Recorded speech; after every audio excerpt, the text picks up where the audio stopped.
we on? We are on. We're on. Whee, good. Hey. Well, good evening, everyone. And thank you for coming tonight to our wonderful lecture given by Julia Deliberti, who's on the bottom of the screen here. But first, I would like to invite you all to come out to the museum. Yes, we are open. We have a little bit shorter hours than usual. Tuesday through Saturday, we're open 1 to 5. And you will have to wear a mask, social distance, and sign up either online or when you get there. If you sign up when you get there, you might not get a place. We only take 10 people an hour. But the important part of coming is to see that great exhibit we have this year, celebrating the centenary of women being allowed to vote. I don't like to say gaining the right because they always had the right, they just weren't granted it. It's called How Long Must Women Wait? Women's Suffrage and Women's Rights in Champaign County. And it starts with Abigail Adams and comes up to the present pretty much. So it's an enjoyable visit. And of course, we have lots of other exhibits for you to enjoy as well. We also have a Lincoln lecture series and a women's, what are we calling it? Women's suffrage special speaker series this fall. And Pat Kane, who was on the other side of the screen from me, will give us the rundown on those before we talk to Julia. So Pat, it's your turn. All right. So just real quick, just wanted to let you know about some of those upcoming programs here in the near future. On Sunday, November 1st at 7 o'clock, again, right here on our Facebook and YouTube pages here for the Museum of the Grand Prairie, I'm going to present a program titled History Brought to Life, Susan B. Anthony, where Annette Baldwin, historian, professional actor, will portray Susan B. Anthony in a first-person interpretation. So again, check out that program on November 1st at 7 o'clock. On Sunday, November 15th at 2 o'clock, again on our Facebook and YouTube pages, Stacy Robertson, who's Provost and Vice President of Academic Affairs at the State University of New York in Geneseo, will present the program Women, Politics, and Abolition, a Complicated Collaboration. Again, that program is on Sunday, November 15th at 2 o'clock. These times are all Central Standard Time in the event you are watching outside of our time zone. And one final program to promote on December 10th at 7 o'clock, again on the Museum of the Grand Prairie Facebook and YouTube pages. We'll have another History Brought to Life program where Anne Bradford Stokes, an African-American nurse in the Civil War, will be brought to you live virtually. And Marlene Rivero, who's a historian and professional actor herself from Southern Illinois, will portray Ms. Stokes, again, on December 10th at 7 o'clock. So be sure to check out those programs. For any more info on those programs, you can visit our Facebook page, our other social media pages, or our website, museumofthegrandprairie.org. Okay, back to you, Barb. Thank you. So I am so excited tonight to present Julia Deliberti, who I've known for a very long time. I won't reveal how long. Thank you. A good friend from days when I was working and she was studying in the French department at the University of Illinois. Dr. Deliberti now teaches at the College of DuPage. She received her PhD in 19th century French literature. She studied comics for a long time and was awarded an NEH fellowship to study cartoons of the Golden Age. She published an article, Gilded Age. It says golden on the thing. Yeah, sorry. I thought that was wrong. I know gilded. She published an article in Inks, the Journal of Comic Studies Society, looking at Gilded Age cartoons. There, you got it right there. And the art that inspired them. Julia has presented on and written about the African comic book. She is the co-chair of the Women's Studies Committee at the College of DuPage. Yahoo, and is currently on leave as a Stanford Epic Fellows working on global education. Today, with an election looming and 100 years after the women won the right to vote, Dr. Deliberty is here to offer some thoughts on cartoons depicting the dangers of giving women the vote. And there were so many. We have right. And on some women candidates who have been on the presidential stage. So I know Pat and I always say this, you didn't come to listen to me talk. So please welcome Dr. Deliberty. I am so happy you're here. Yeah, no, well, thank you, Barb, for inviting me, and happy to see the Museum of the Grand Prairie. So thank you. You're welcome. And to Pat for the help. And Pat is going to hold my hand through this for the technology. We practiced, but things always happen. So I'm going to go ahead and start my PowerPoint, if that's okay. Go for it. So good evening, everybody. Thanks for doing this pre-debate and sharing your evening with us.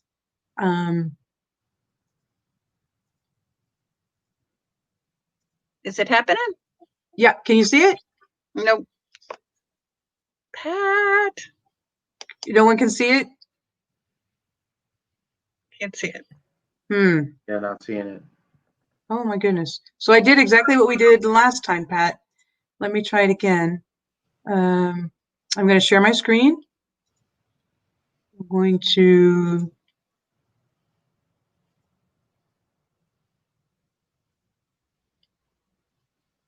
any luck? No. Nope.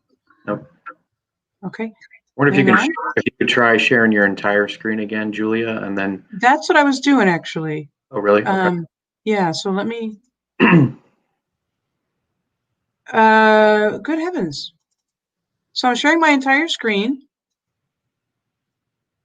Okay, and then. Here we go. You got it? Yep. I wonder what I did differently. But I seem to be missing my PowerPoint now. Do you see it? Okay, you guys, we practiced yesterday, we practiced today. I'm going to look for this. I'll be right with you. Okay, my PowerPoint is up and running. Can you all see it? Oh, you guys. No, don't worry. We have loyal people. You know what? You can explain the worksheets there, Pat. There are sheets that you can follow along with once we get this to work. Yeah, I posted in the comment section. I also pinned it in the comment section. Julia sent along some Google Drive links. One of them being a pretty cool handout that you can use to analyze political cartoons. Also has Declaration of Sentiments work in there, and then also Can you guys see anything at all? What is wrong? Oh, it was there for a second, right? I'm sorry.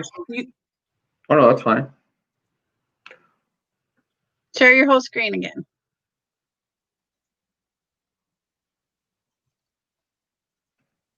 Ooh, bingo cards. That sounds like fun.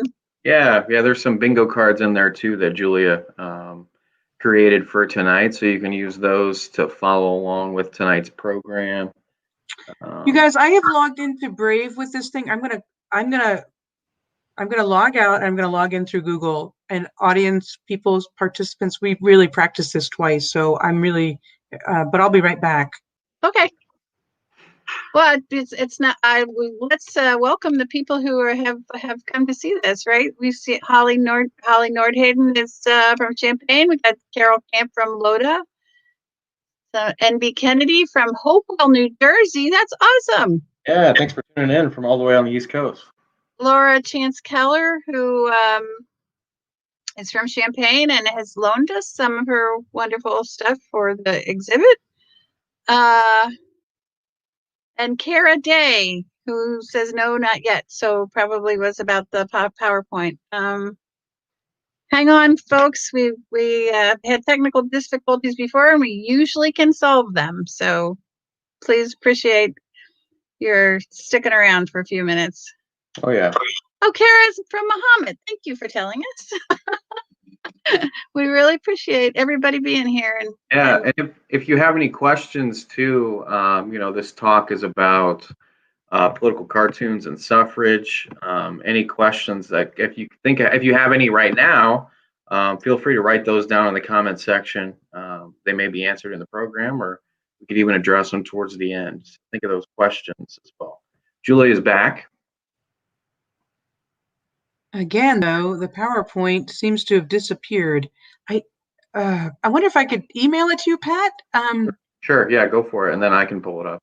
Yeah, okay, very sorry. I don't know what's happening here. Okay, so I'm going to email this to you. Sure.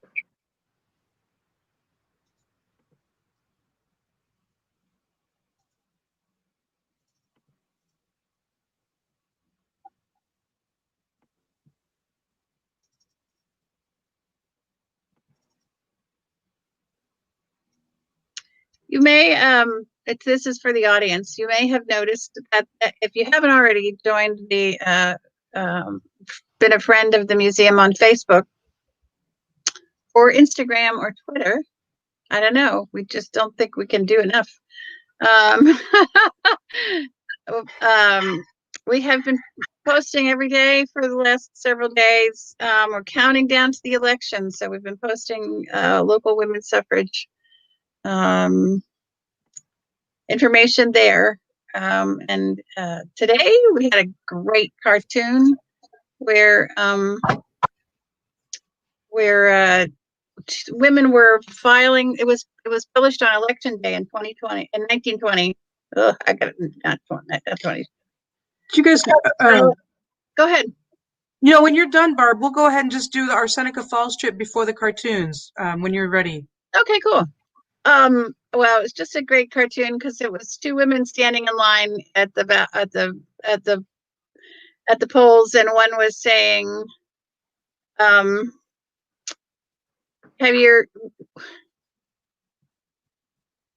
will you vote? And the other said, the way my husband tells me. And she says, the other woman says, how will you vote? And she says, well, the way I told my husband to. So, women are only voters in relationship to either being bullying men or being bullied by men. It was a great cartoon. Sorry. Go ahead, Julia. Okay, can you guys see me? Because I can't find you now. Oh my God, this is like this is a dream. Oh my goodness. Did you get the email, Pat? I see Julia, and it looks like Julia. Okay. Looks like you tried to add twice, so I.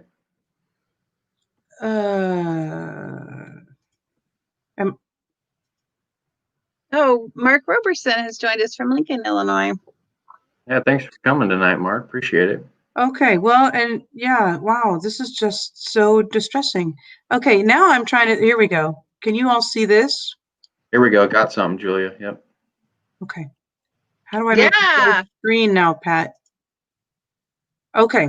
All right, everybody, we have come here to the lovely, wonderful town of Seneca Falls. Can y'all see it? Yep. Yes. Yep. It's not allowing me to. Oh, Pat, can you manipulate it? I cannot. Nope. It's since it's your screen. Huh? There is something so off tonight. Oh, I have no idea. Okay, I can't even move around in Google Earth, everybody. But here we are in Seneca Falls, and you can see it's interesting for two reasons. It's a Wonderful Life was filmed here. There's a bridge in Seneca Falls where George Bailey tries to jump off the bridge. But Seneca Falls, you can see up in this upper right corner, Elizabeth Cady Stanton's house. And then you can see you have to cross the river, and you can't really, it's just disorienting from here, and I cannot move this around. I do not know why. But it's a Wonderful Life bridge. But over here, you've got the National Women's Hall of Fame, and you have you have, this is where the women, in 1848, there was a Seneca Falls conference called, 300 women appeared. Elizabeth Cady Stanton had to move out of the social life. Her husband had a job here. She had 7 or 8 children, and was, even with all those responsibilities, was a little restless and really felt that women should have a greater access in the world, on the world stage, and certainly in the United States. So she organizes this Seneca Falls things with some of the other suffragists, and they meet here. And they spend 3 days, and you've got a link in the document if you're able to access that. Maybe that technology worked. If you're able to access that, you've got a link to the document called the Declaration of Sentiments. And it's, if you've not read this document, it is insightful, it is lively, it is, I want to say witty, but really they were just pointing out obvious ironies. So it's just frustrating because they still exist. So if you get a chance, take a look at that document. And then you'll notice in 1848, this is when this happened. And Sigmund Freud was born in 1856. So, I have on that bingo sheet my snarky reference about Sigmund Freud, and this is the idea that Gloria Steinem says, Freud's theories are so misogynist, and so she just says, don't tell me Freud was a man of his time. In 1848, 8 years before he was born, women were already doing powerful things, and long before 1848. So she says saying Freud was a man of his time is just stamping the grass down around and make him look taller. And I love that quote, and I love saying it here near Elizabeth Cady Stanton's house. I'm sorry we can't zoom in and see the museum and see the church where the things actually happened. Frederick Douglass was there. I think 300, we don't think 300 is like, women had to travel to get here. And so 300 women coming together, I think it was 240 women and 60 men who came, and Frederick Douglass was one of them. And now if we can get to the PowerPoint, I can start talking about some cartoons and get us back to did you get it, Pat? I think I sent it to you. I did. Yep. It's coming everybody's way here in just a few moments. So thank you, everybody, for your patience. Oh, there you go. What do you know? How bizarre is that? Okay, yay! Woohoo! Here we go.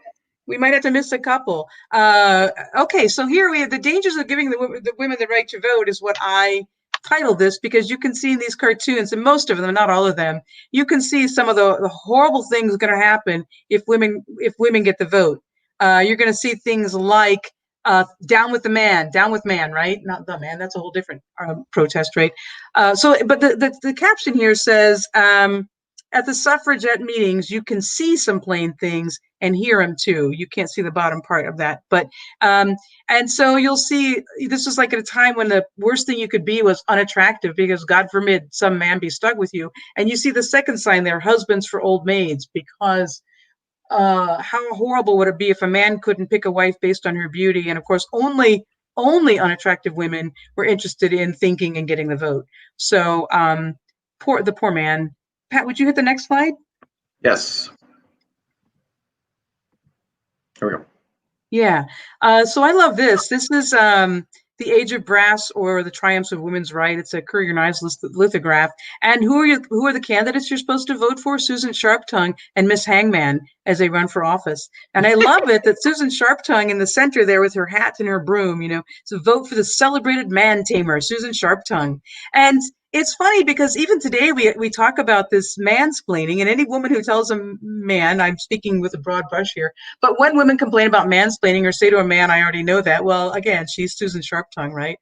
So she's running for office, and of course the hangman. You might as well just give it up, man. You're all done for. And of course over here we see the worst fear on the far right, a man having to take care of his own child. Oh my God, this is dangerous, people. This is horrible. Let's go to the third slide.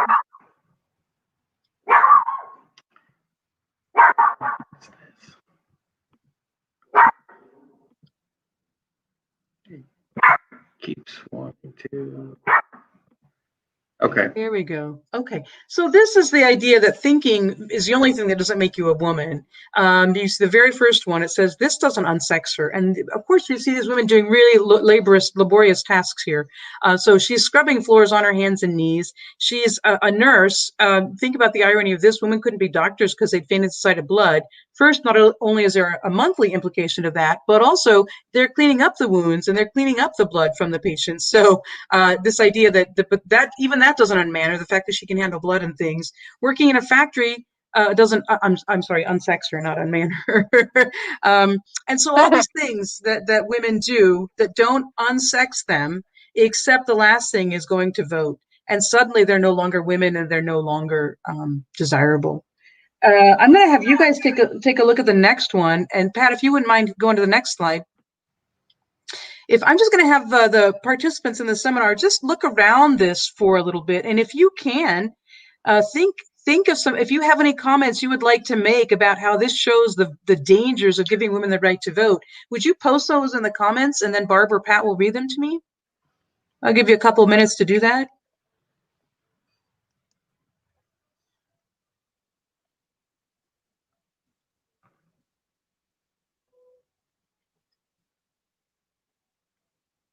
Mm-mm.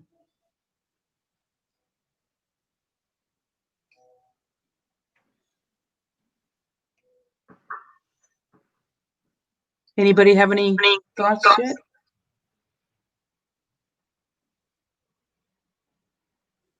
Maybe we lost them. I'm sorry, Holly Pat, says viewed as demasculating the men. yes, absolutely. Look, Barb go ahead. says children neglected. Yes. So not only are the children neglected, because clearly a man is such a simpleton, he can't even get it together, right? He is quote unquote emasculated because his hair is in ribbons. Even his mustache has little beads on them. He can't even get dressed enough to get out of his slippers. What's he been doing all day, for heaven's sakes? That the wife has to come home, the children are neglected, the baby's crying, the tablecloth is askew because he can't even manage the household, right? And you see the signs there that say, and notice, of course, she's wearing what is allegedly like a woman's work outfit. Rather looks clownish, doesn't it? But she comes in imperious with the hat and the umbrella, accusing already. There's something about men needing protection in her hand to the newspaper. Frailty, thy name is man. This is supposed to be anti-suffrage, but if you really think about it, it seems to me that it is, the cartoonist didn't quite know what he was doing, because if you reverse these things and see how absurd they are for the man, right? But he couldn't make that leap and say, well, this is the same absurdity for women. The poor man is so victimized by having to stay home, but of course, a woman, we know, thank you, Sigmund Freud, it's her nature, right, to do this. People thought that Freud was popular because he tapped into people's beliefs. So anyway, man proposes, man proposes, but woman disposes. That just flips the gender and everything here. So the idea is that man has ideas, but only women can execute them. It just flips everything. And I love this because Gloria Steinem wrote this lovely article called "If Men Could Menstruate," and she talks about womb envy. All she does is switch the pronouns too, and it shows the absurdity of, if you want to know something is racist, sexist, etc., ageist, just do a switch and put younger for older, put man for woman, put black for white, or whatever ethnic origin, and see if you can make the same joke or the same comment and how it happens. This does not, to me, work as an anti-suffragist cartoon, but it worked for the cartoonist and the audience of the day. Any other comments before we take off? Kara says wearing pants. Oh, the horror, winky face. Yes. Nicely done. All right, let's hit the next one, and then we're going to go back to Seneca Falls after that. So we've got here the Anti-Suffrage Quartet. Look at the pieces that people are singing, and then the caption says, the repertoire of this admirable combination includes all the familiar sophistical melodies. Protect the home, keep your dear mother out of politics, oh, leave things as they are. And of course, take a look at the song they're singing. I'm going to tell you what you can't read.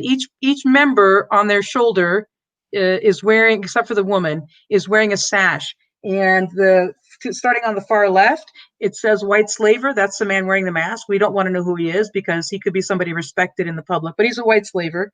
The woman's sash is on her belt, and it says anti. And anti were just women who were against suffrage, right? And then we've got Big Biz on the sash. Women, the bald man and the large man in the middle there. Women do not want the vote, and he's big business. And the last one is liquor. It just says liquor. So these are sort of, yeah, big hitters here. But if you have any other observations, I might, because we lost some time. I'll just sort of go through this one kind of without giving you time. But notice the white slaver has the mask. The woman is the only one with her music down. And this is the idea of that stereotype that women just parroted what the men said. They just memorized the words. They didn't actually need the music in front of them to think about it. All they did was repeat what they heard.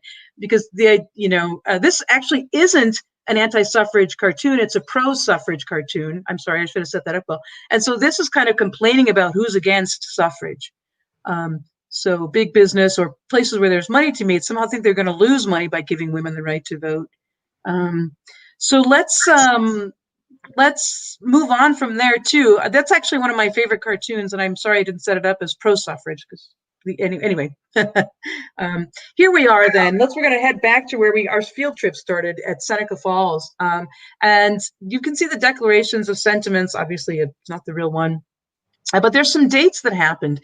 And Seneca Falls, where we already visited, where also George Bailey lived, we've got 1848, the three-day convention. In 1879, the 15th Amendment was ratified. Now, some people say, if you read the 14th Amendment, that women already had the right to vote. They just didn't take it. So this was Belva Lockwood. We'll hear about her in just a minute. And then in 1879, so some 31 years later, the 15th Amendment was ratified. And here it says, the right of citizens of the United States shall vote shall not be denied or abridged by on account of race, color, or previous condition of servitude. So this gets into question about whether women were servants or not. I mean, they can't vote. And it gets into other questions about whether or not they're citizens, because the 14th Amendment gave citizens a right to vote. So are women just appendages to the men? Are they just daughters? Are they just possessions? Are they just wives? Because if they're possessions, then they're not citizens. But if they're citizens, then they should have the right to vote. It's an odd logic that can't really sustain itself. So we just keep the women out of it from thinking. We don't want them to think about this at all, even though they had. And again, Belva Lockwood said the 14th Amendment already gave women the right to vote. Victoria Woodhull, I'm sorry, and then Belva Lockwood. We'll hear about them later. And then 1920, 72 years after Seneca Falls, Tennessee, of all states, gives the majority to ratify, to make it women's suffrage a countrywide amendment. The amendment's ratified. So we'll go on to the next slide. Those are just some dates to keep in mind. And then I want to say that we can't really talk about the women's suffrage movement without talking about the racism of the suffrage movement. I think every group who has been oppressed forgets, as they're fighting through their own oppression, often they're oppressing other people, right? And so Sojourner Truth, Frederick Douglass, Josephine St. Pierre Ruffin, and Ida B. Wells are all talks in and of themselves. These are all amazing people. Sojourner Truth, actually, the women going out when they were doing some talks and talking about whether they should get the vote or not. There was one meeting where the women were being harassed by the men. They hadn't been used to speaking, and they were losing the crowd. And Sojourner Truth came up and began to speak. And apparently Sojourner Truth and Ida B. Wells had looks that would silence powerful people. But Sojourner Truth started speaking and talking about ain't I a woman, and that's not the speech she gave at that particular instance, but she began to talk about biblically how the Bible had been misused against women. And so that re-won them some respect. But then they didn't really want Sojourner to be too much more involved. So they were happy when she helped them, but they didn't necessarily want her around. Frederick Douglass, they liked, he was a man. And I this is always like shocking again, but that they were just so dismissive of people. Frederick Douglass actually helped them get the amendment on the Declaration of the Sentiments of the idea of universal suffrage came up, and people wanted a unanimous vote on it, or they wanted a majority vote on it, and women were not willing to amend the Declaration of Sentiments for universal suffrage. And it was after Frederick Douglass spoke and said, in all my days, There's nothing I've seen a woman do or a man do that a woman hasn't been able to do. I'm not quite sure why we wouldn't exercise the same rights. They wouldn't be able to exercise the same rights. So Douglas helps the women there. Saint-Pierre Ruffin was, she was started the first Black newspaper run for, by, and about Black women. There are several social clubs in the eastern, northern United States, and she is a member of an all-Black women's club. In the South, the women had organized a gathering of all the women's clubs across the country, and 2 white women's clubs asked Saint-Pierre Ruffin to represent them. Again, suffrage movements and her own women's era movement. She went down south. They saw she was Black. They saw that the group she was representing was all Black. And she said, but I'm here for 2 white groups too. And they said, well, we'll let you in to represent one of the 2 white groups, but you can't represent your own. So she did not go in. And this caused sort of a breach. It was called the Ruffin incident, I guess. Ida B. Wells, of course, investigative journalist, confronted lynchers on her own. She was like 5'1" or something. It was amazing. And she just, that was one of the things she also did was when women were marching for the right to vote, and there was going to be the big march on Washington, she asked for a place for Black women, and white women said, Black men already have the vote, and we don't want to ruin our chances, so no. And then they compromised and said, well, we'll put you at the back. You can follow us, but you can't be with us. And Ida B. Wells, not to be daunted, waited by the sidelines, and as the front women came marching through on the March for Washington, she jumped in and joined them. They weren't going to make a scene at that point. It's unfortunate she had to do that, but that's just the very briefest of accounts of these folks, and there's other accounts of Black women being excluded from the right to vote. So we will not talk more about that, but we will move on. And I'm sorry for the brevity of that whole bit. So we've already looked at these things. And so Pat, if you wouldn't mind going to the next slide. 50 years after, 60 years after, they had a reunion thing. And here's a list of all the women who signed and all the men who signed the Declaration of Sentiments. Would you hit the next one, Pat? Now, if we'd actually gotten to do our little field trip via Google Earth, I would have kind of given you a minute to think about it. Maybe we can do it anyway. I just like to give people brain breaks as they're listening to things. And if you look at these words and forms, I'm just ask you in your own head, or if you're with anybody, to say what would you put in the center of all those that bind those things together. So if you have some thoughts on what you'd put in the center, what would bind these thoughts together, let me know. And I have sentiment there twice because it was a declaration of sentiments. One, that's my little joke, but 2, it's kind of an important thing. So I'm going to give you about, I don't know, a minute and a half to sort of think about what should go in the center of all those words.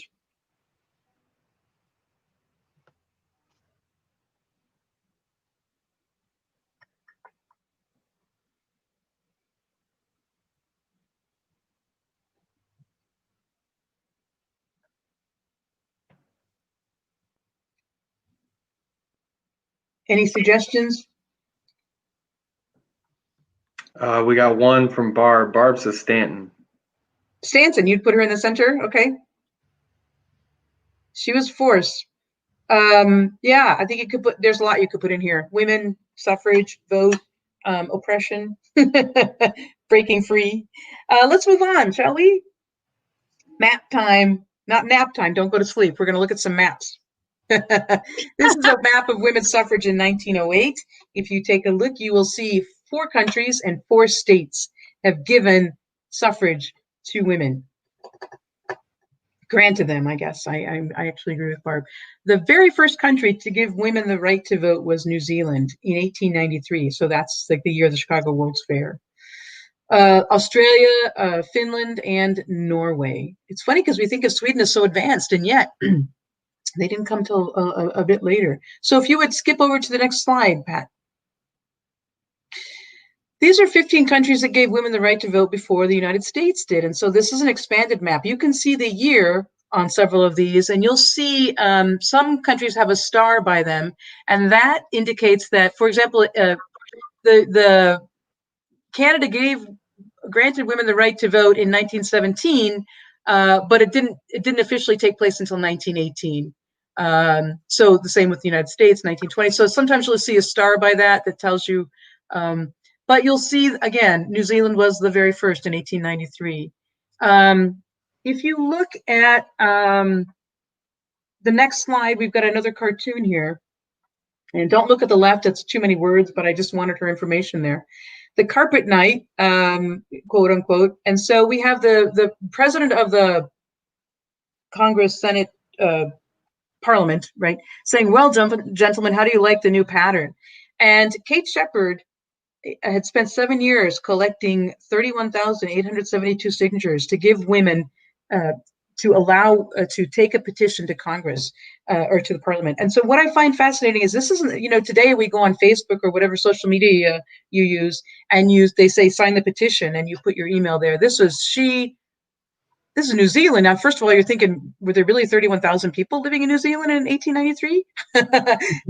Yes, there were. But she collected, you know, she deployed. I mean, she did the bulk of the work.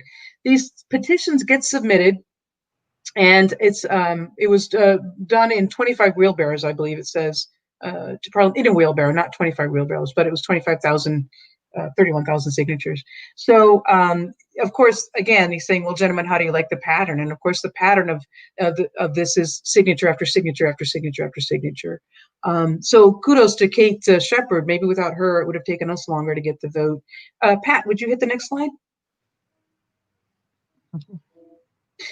I like maps. Sorry, I don't want to overwhelm you, but I find this one interesting because you can see at the bottom, perhaps, who got full suffrage, who got, you know, primary suffrage, who could or couldn't vote for president. And you'll see on the left, the western part of the country is the country that gave women the right to vote more readily than the eastern part. And we tend to think of the northeastern part of the country as so much more liberal. And yet, Wyoming and Montana and Utah and Idaho had given women the right to vote. And they all took it back, except Wyoming. Wyoming gave women the right to vote and then withdrew the right to vote because, I'm sorry, Wyoming did not withdraw the right to vote. Others did. So, for example, in Utah, they gave women the right to vote, and then the Mormons said, well, our church is kind of against it. I'm like, okay, we don't need women to vote.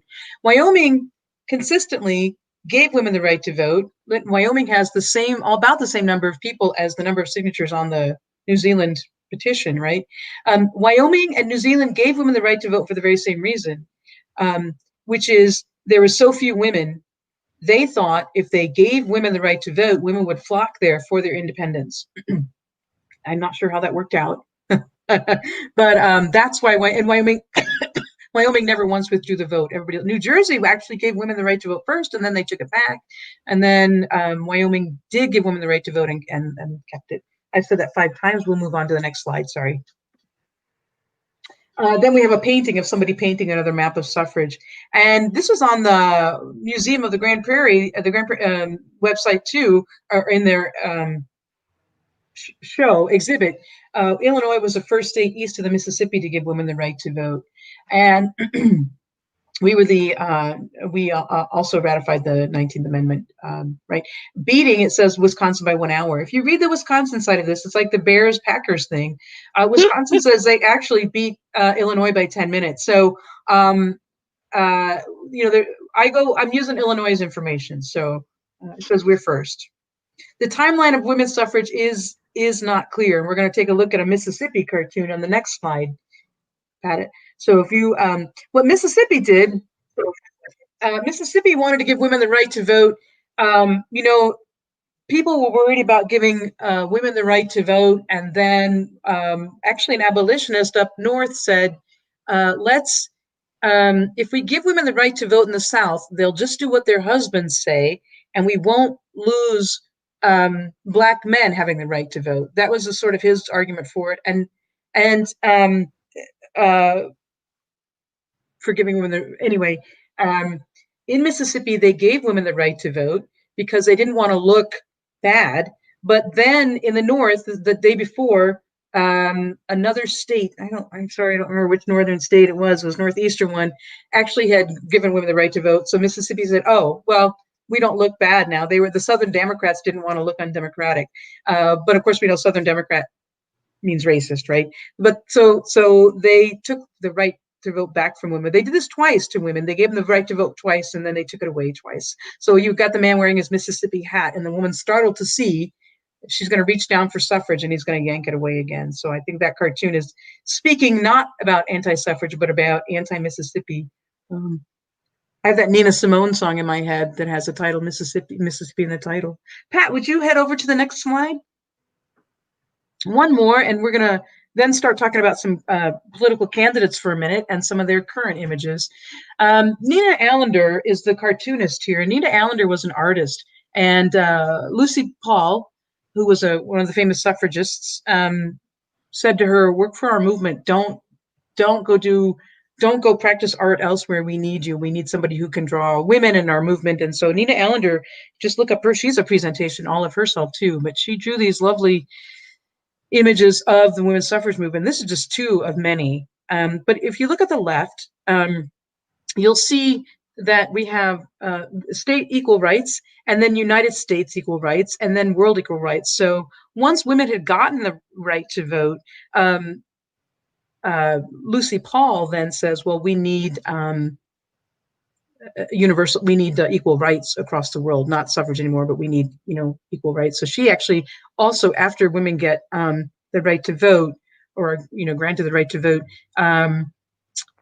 she is the one who proposes the Equal Rights Amendment. So Nina Allender, again, if you look at these other cartoons, she makes the suffragists not look like flamethrowers. If you remember the very first cartoon we had, it was like plain women. It was only ugly women who wanted the right to vote. These are respectable young women. They're not, they're not quote unquote overstyling. They're not,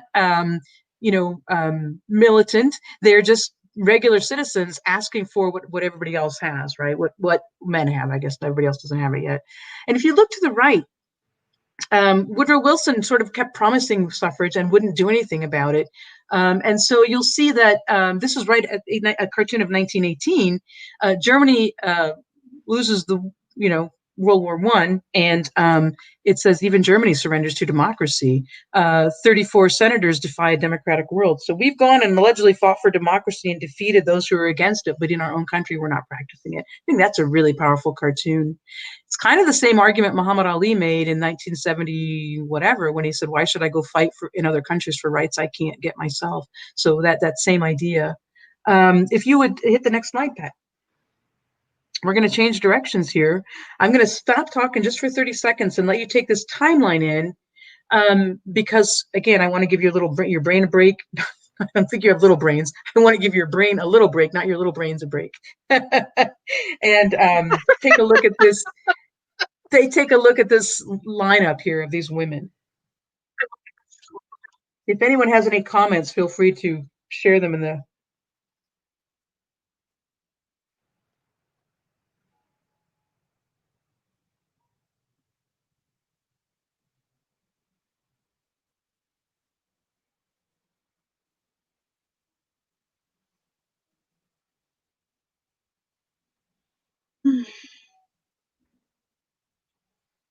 Okay, you'll see. I don't know if you've heard of most of these women. In 1872, the very first woman runs for president of the United States, Victoria Woodhull. People say that she should not legally have run. She should not have been on the ballot because she was not 35. Her argument was she would turn 35 the same year that she became president. So and 100 years later, we're going to come back to these other two women, but if you jump 100 years later, which I think is so fascinating, look what happens 100 years later. And we've actually kind of regressed since 1972, but in 1972, we have an African-American woman, and we've got a Black woman, we've got an Asian-American woman, and we have a socialist. Okay, I identify two by ethnicity and one by party, but 1972 was an amazing year. So we'll hop back to 1872. Victoria Woodhull, the first woman to run for president. I hope you all know about her, but after her, 12 years later, Belva Lockwood says, I cannot vote, but I can be voted for. She decides to run for president. So she, and we all know Susan B. Anthony, She and Susan B. Anthony had very different views about how to get universal suffrage. And Lockwood wanted women to be on the national stage, and Susan B. Anthony said, we have to go state by state. Belva Lockwood, they parted company. They had some bad feeling about it. I don't think they were ever enemies, but there was sort of a distance between them after Belva Lockwood decided to put her name in for running for president. Margaret Chase Smith received, 1964. So she had been very instrumental in routing McCarthy, right? McCarthyism. She had spoken boldly and not timidly about how wrong McCarthy was, and people felt she'd done a lot to get rid of him and his anti-communist, his communist witch hunt, right? So she wasn't running, but she received several votes for president. And she got nominated at the Republican National Convention in 1964, which is like fascinating. Okay, I'll come back to that thought in just a second. We see these three women, Shirley Chisholm and Patsy Mink, both went on to have long, successful careers in Congress. Neither one of them made it to the presidency in 1972. And then Linda Jeunesse was the other person. She's 31 years old. She shouldn't have been on the ballot either, and yet she got put on the ballot in 25 states. If you go back and watch YouTube videos of her, she's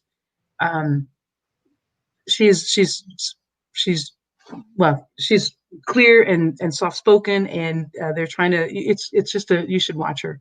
Pat Schroeder had about a 4-minute run for presidency. I probably talk longer about Pat Schroeder right now than her run for presidency, actually. Remember Gary Hart kind of ruined his own chances of becoming president, and Pat Schroeder ran for president, was going to run for president, and then decided it was the wrong time. She cried when she decided she wouldn't run, and her husband came up and rubbed her back, and she says to this day, she still gets hate mail about that from women who say, how dare you embarrass us by showing women can't be strong. So, and of course, then we have Hillary Clinton, who showed that women could be, but then she was too strong and clearly had a witchy cackle, et cetera, et cetera. This isn't by no means all of the women who ran for president. It's some of the key. I don't know that there are too many. These are major party ones, except for Linda Jeunesse, who was a Socialist Party. So we're going to turn the page. Are we doing okay on time?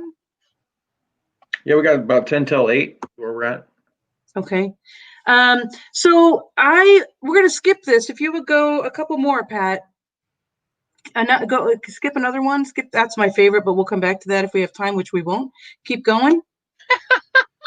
Here are the ladies again in lineup one more time. I was gonna, go back. Go to the next one, Pat.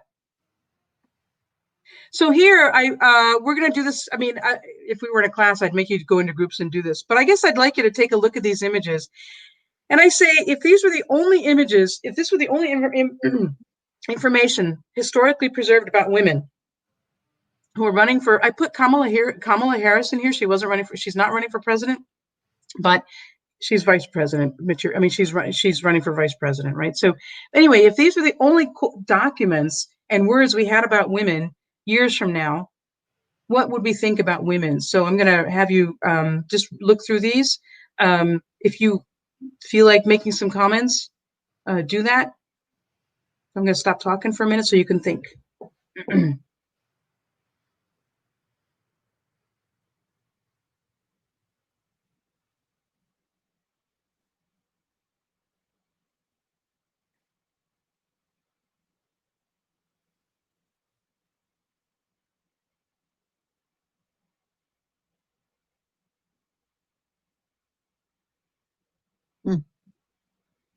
Any thoughts on how women are portrayed?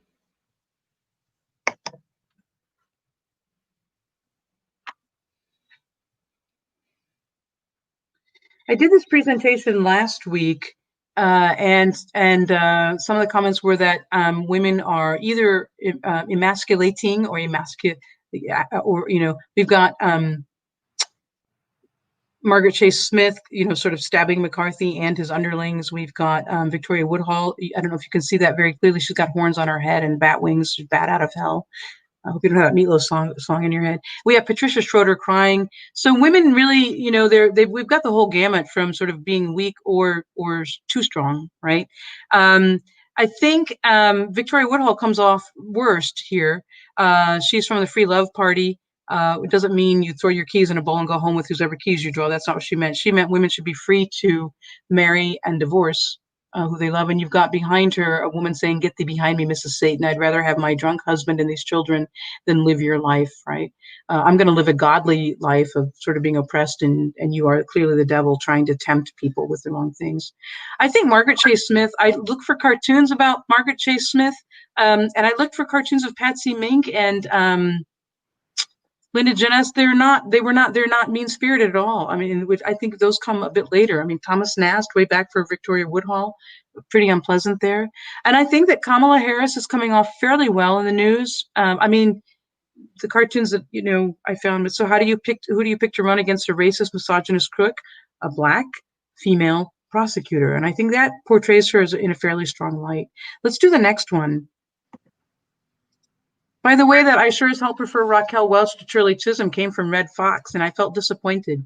Not that every black man has to support every black woman, but I mean, it's like, come on.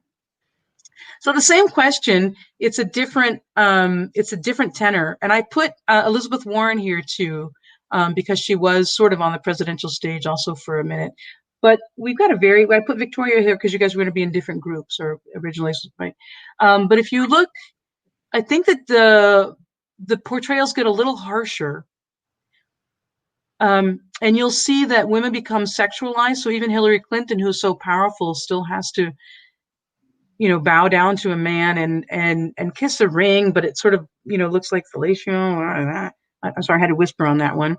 I learned the word throuple. This probably tells you too much about my life, but we've got the word throuple, which is a three-way, right? So we've got Elizabeth Warren and the unicorn, and then the Democratic Party. So they're all sort of getting in bed together. Actually, ironically, I wonder if the cartoonist knew this. A unicorn will only sleep with the people with the most purest of hearts. So I bet that was more sexual than in the wrong way that the cartoonist intended. You'll see that Kamala Harris and I cannot remember the first name. Anyway, these are two candidates who are running for Democratic senator.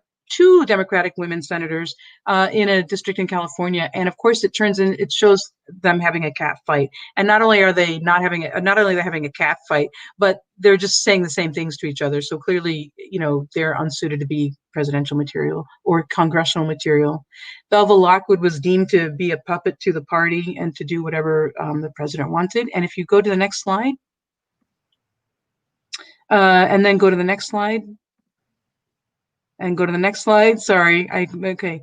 We have on the left, we've got Adam Zieglist, who seems to be fairly, I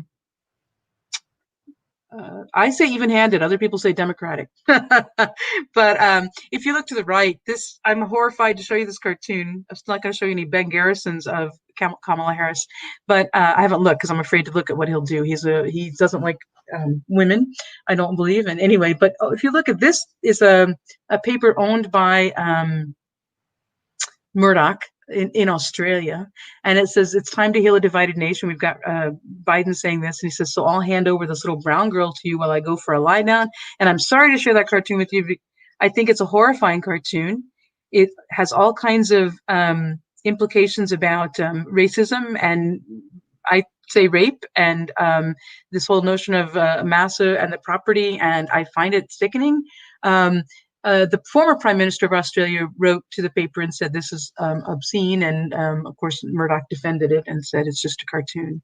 So I think while Kamala Harris comes off generally fairly well in U.S. press, this is a pretty horrific cartoon. But so I think I've kind of blown through that, and we are almost out of time. So does anybody have? I think now's the time for questions, and I'm sorry that we had to go through that so quickly. No, it was great. I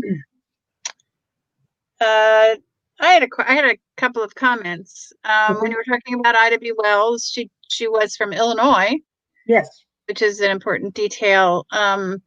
And there's one photograph that seems to have made it into newspapers throughout the country of her inserting herself into the right place in the parade, where the Illinois delegation. And the one that I found, I believe it was from the Chicago Tribune, had an article close by. I'll see if I can find it and send it to you, where it talks about how she was welcomed by the Illinois, the other and read white women in the Illinois delegation. Which, of course, that's what the Tribune would say, but it was shocking for me to read that. But also, her picture was in the paper, so I Right. mean, So that was pretty awesome. yeah. And then one of our comments along the way was about that one of the early cartoons you showed that was pro suffrage, where liquor was one of the People against forces that were against suffrage, right? And I actually gave a talk in March on temperance and suffrage because I saw. Okay. yeah. So and it's just it's astounding how hard the liquor industry worked against suffrage. What was their objection, Barb? Huh? What was their objection? They thought that women would vote in prohibition, which prohibition got passed. It happened anyway, right?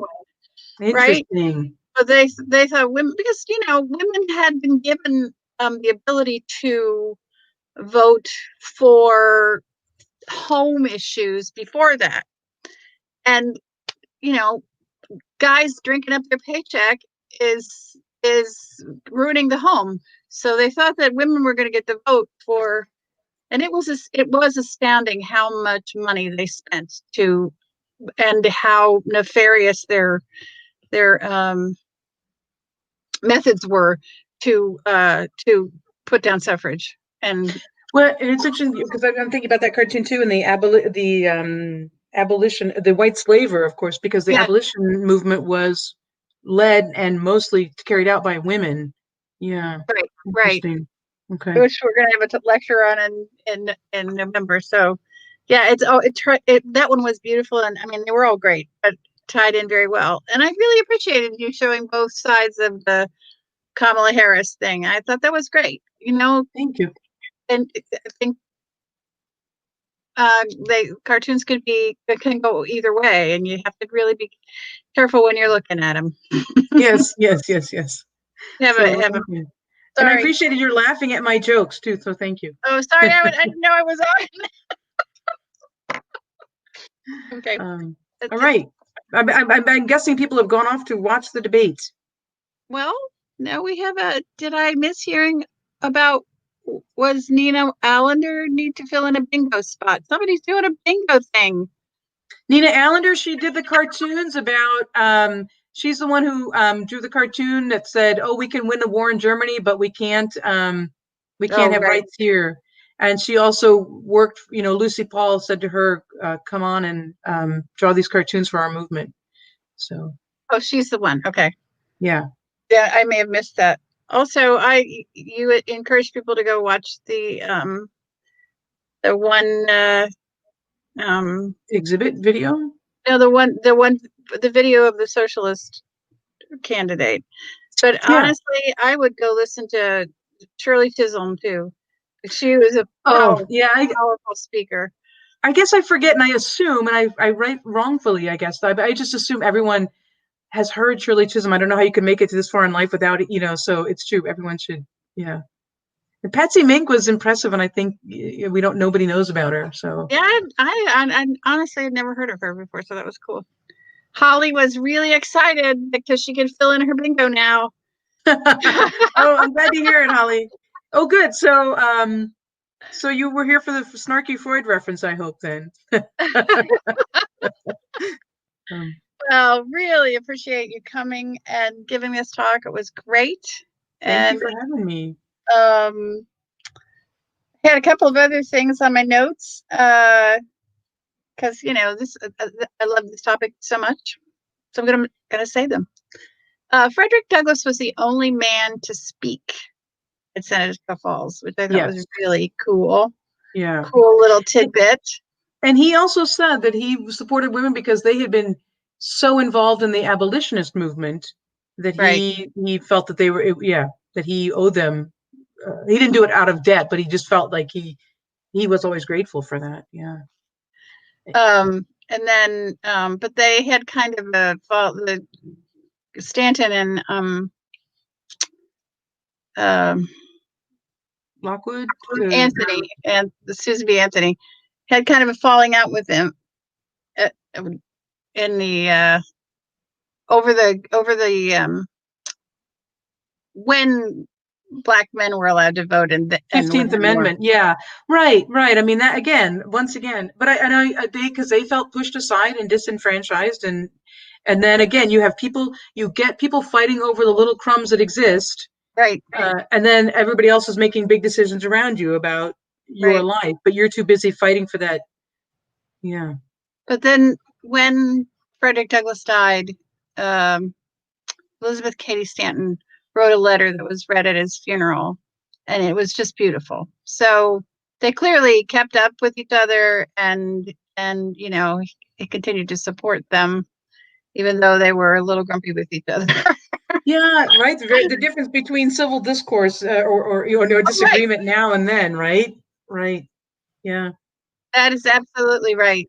Yeah. So I wonder how that's going on network TV right now. I think I'm not going to even check that out. I think I've Nasty Women Vote, and that's like the modern cartoon today. But Nasty Women Vote, and so I've already done my voting. So good job.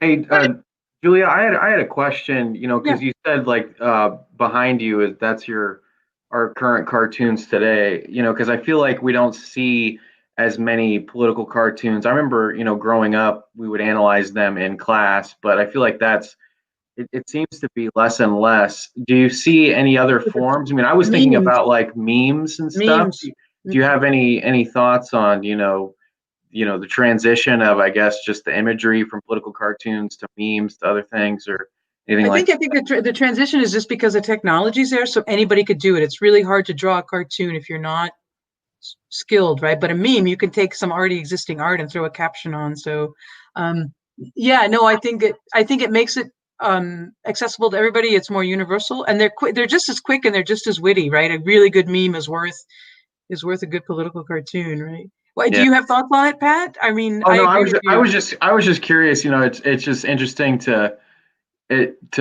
me just to look at the evolution of somewhat of the same thing, from political cartoons to the memes we have now. So, and I think I do. I just think it's the same thing with photography, right? Everybody can be a decent photographer. I mean, Da Vinci was frustrated. Was it Da Vinci? No, it's the guy. I'm sorry, the 20th century Da Vinci, whose name I can't remember, but he's just sort of saying there's geniuses everywhere. It's just that people don't have access to the resources. So I think memes give people access to, I've got the insight. Now I can just put it on this image. I think I've got a friend who teaches poli-sci. Part of a test is she gives an image and she makes them come up with a meme as part of the test based on, the stuff they've talked about. So that's cool. I wouldn't want to be in her class. I can't think that quickly. But. Well, Holly Nordhagen said, thanks so much for speaking tonight. So she was there you go. Oh, good. Thanks, Holly. So thanks for coming. I appreciate it. Really enjoyed it. Yeah. And we enjoyed it too, didn't we, Pat? Oh, yeah. It was awesome. Thank you so much. Nancy Elliott said, very interesting. Yes. And Nancy with her cat. I hope the cat's still with you, Nancy, right there. I hope the cat's on your lap tonight. So, well, you guys, we're still live. So we're still live. We can, if there are any more questions out here, now's the time, kids. Okay, I think we're probably okay. We give it a few more seconds. Thank you so much, Julia. It was wonderful. It was a good time, you guys. Thank you both for the help. I'm sorry about the techno issues. I don't know what happened. It happens. The first time I tried to give my prohibition talk, we had to cancel it all together and give it the next week. Oh. Also, it was prohibited. Well, that's funny. And you can say, well, this is what prohibition was. You were deprived of what you wanted. Right. Okay. All right. Well, thank you, everybody. Okay, we Bye, don't have any Carol. more questions. Bye, Julia. you. Thank you so much. Bye, you guys. Thanks. Bye-bye. It was